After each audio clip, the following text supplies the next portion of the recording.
Will see later నేను చూద్దాం. ఇప్పుడు ఫర్ ఎగ్జాంపుల్ తొండపి ఉంది, తొండపిలో అంతా ముస్లిమ్స్ పాపం. ఏ రోజుకి ఆ రోజు రెక్కాడితే కానీ డొక్కాడినటువంటి ప్రజానీకం వారి మొత్తాన్ని వారి వాస్తవాన్ని ధ్వంసం చేశారు. ఇళ్లు పాల్గొట్టారు, ట్రాక్టర్లు కాల్చారు, స్కూటర్లు, బళ్ళు, 2 వీలర్స్ మొత్తం కాల్చారు, ఇంట్లో వస్తువులన్నీ కాల్చారు. వారికి ఏదో ఒక ఆర్థిక సహాయం ప్రభుత్వం వైపు నుంచో పార్టీ వైపు నుంచో చేయాల్సిన అవసరం ఉంది. దాని మీద కూడా ఆలోచన చేస్తాం. తప్పనిసరిగా నేను మనవి చేస్తున్నా, చెప్పడం కొద్దిగా అతిశక్తి ఉంటుందేమో కానీ జగన్మోహన్ రెడ్డి గారు మనం చెప్పాడు కదా, ఏమీ తేడా ఉండదు. 4వ తారీఖు పోలింగ్ అయిన తర్వాత 9వ తారీఖు జగన్మోహన్ రెడ్డి గారు విశాఖపట్నంలో ముఖ్యమంత్రిగా ప్రమాణ స్వీకారం చేయబోతున్నాడు. మళ్ళా వచ్చేది జగన్మోహన్ రెడ్డి గారే.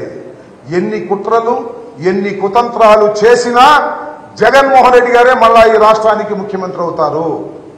ఒకటి చెప్తున్నా, పొద్దున్నే ఉదయాన్నే బయలుదేరి వచ్చారు, తండోపతండాలుగా జనం వచ్చారు, మహిళలు వచ్చారు, వృద్ధులు వచ్చారు, వర్కింగ్ క్లాస్ అంతా కూడా వచ్చారు.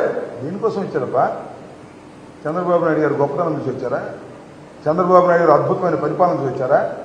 అబ్బో చంద్రబాబు నాయుడు దేవుడు ఓటేద్దామని వచ్చారా? No no. జగన్మోహన్ రెడ్డి నా బిడ్డ, అమ్మ వడిచాడని వచ్చారు. జగన్మోహన్ రెడ్డి నా బిడ్డ, వృద్ధాప్య పెన్షన్ ఇచ్చాడు అని వచ్చారు.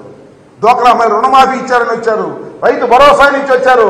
నా బిడ్డను మళ్ళా గెలిపించుకోవాలనేటువంటి కుతూహలంతో లక్షలాది మంది కోట్లాది మంది ఓటర్లు ఉదయమనే బారు తీరారంటే అది ప్రభుత్వ అనుకూలత తప్ప ప్రభుత్వ వ్యతిరేకత కాదు. Note it. 4వ తారీఖున మళ్ళా చూస్తారు మీరు. జగన్మోహన్ రెడ్డి గారు అద్భుతమైనటువంటి మెజార్టీతో గెలవబోతున్నాడు. పాజిటివ్ ఓటు చాలా అద్భుతమైనది. చాలా మంది అంటున్నారు, ఏమండి పోయినసారి కన్నా పోలింగ్ బాగా పెరిగిందా, ప్రభుత్వ వ్యతిరేకత ఉంటుందని ఆశపడుతున్నారు వాళ్ళు. నేను మనవి చేస్తున్నా, 2014లో తెలంగాణలో కేసీఆర్ వచ్చాడు.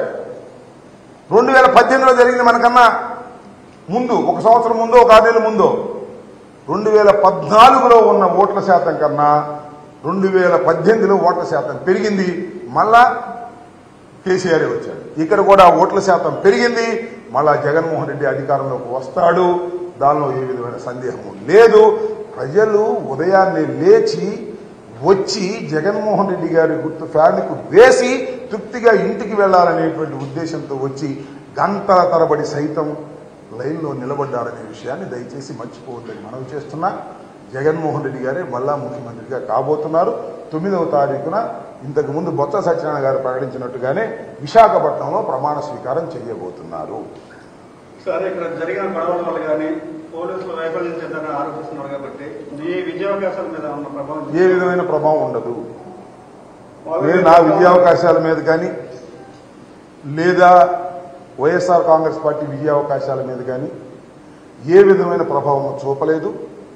కొన్ని చోట్ల సైక్లింగ్ లాగా రిగ్ చేసుకున్నారు. ముఖ్యంగా నార్నిపాడు, చీమలమర్రి, దమ్మాలపాడు గ్రామాల్లో వాటి మీద నేను రీపోలింగ్ అడిగాను. ఎలక్షన్ కమిషన్ రీపోలింగ్కి సుముఖంగా లేదు ఎవరని చెప్పారు. దీన్ని అవసరమైతే I will go to the court also. నాకేమి ఓటమి భయంతో కోర్టుకు వెళ్తున్నాను అనుకోకండి. అసలు ఇలా రిగ్గింగ్ జరిగినప్పుడు ఇంత అడ్వాన్స్డ్ సొసైటీలో 2-3 కూర్చుని వారి గుర్తు మీద నొక్కుకునే పరిస్థితి వచ్చినప్పుడు why you are not open the camps ఏదైతే ఉన్నాయో, మన దాన్ని ఏమంటారు, ఎఫ్ క్యాంప్స్, అవి ఓపెన్ చేస్తే కదా అర్థమయ్యేది. ఎందుకు ఓపెన్ చేయరు అనేది నా పాయింట్. ఒకసారి ఓపెన్ చేసి ఎవరైతే దొంగ ఓట్లు వేసుకున్నారో వాళ్ళని రీపోల్ చేసి మనం శిక్షించామనుకోండి, ఇలాంటి వాటికి పరిసమాప్తం అవుతుంది. దానికోసం నేను I'm trying to approach the court.